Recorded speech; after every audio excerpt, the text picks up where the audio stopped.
Ce qu'on m'avait raconté sur Monsieur John était un peu difficile à croire. Et ce que l'on attendait de moi me semblait un peu difficile à accomplir. Comment avait-il pu combattre au sein du bataillon français alors même qu'il n'était pas soldat dans l'armée régulière? Et à quelle compagnie du bataillon français était-il rattaché? Aussitôt que la guerre éclate, la France annonce son entrée dans le conflit pour soutenir les Sud-Coréens. Mais en pleine guerre d'Indochine, le déploiement de troupes en Corée s'avère plus compliqué que prévu. Finalement, la France mettra sur pied un bataillon constitué essentiellement de vétérans volontaires issus de l'armée de réserve. Le bataillon français de l'ONU débarque au port de Pusan le 29 novembre 1950. Un moment critique pour les forces de l'ONU, alors contraintes de battre en retraite face aux troupes envoyées par Pékin, nouvel acteur du conflit. Il est immédiatement affecté au 23e régiment de la 2e division d'infanterie américaine. Début janvier de l'année suivante, il livre sa première bataille contre les troupes chinoises.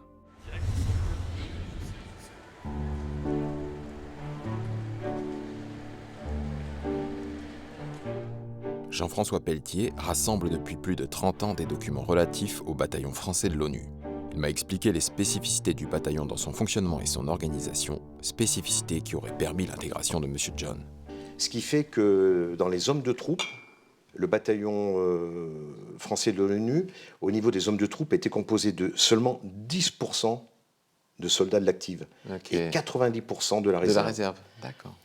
Il y avait une grande disparité, parce qu'ont répondu à l'appel des fantassins, des artilleurs, des gars du génie, il y a eu des marins, il y a eu des aviateurs, il y avait des parachutistes, et il y avait quelques légionnaires. Et c'est pour ça que le point clé pour vous, le mot-clé, c'est diversité. C'est diversité. Ouais. Le bataillon, c'est une diversité. On a parlé donc de la diversité des combattants. Et à l'époque, Paris Match, qui est une revue bien connue en France, à l'époque, Paris Match a fait une édition spéciale sur les volontaires.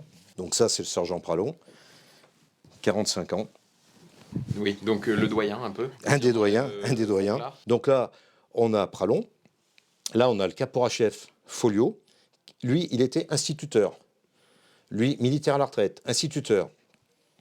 Lui, on a le caporal-chef Serre René, qui était boxeur. D'accord. Et qui était garde du corps de Gaulle. Ah.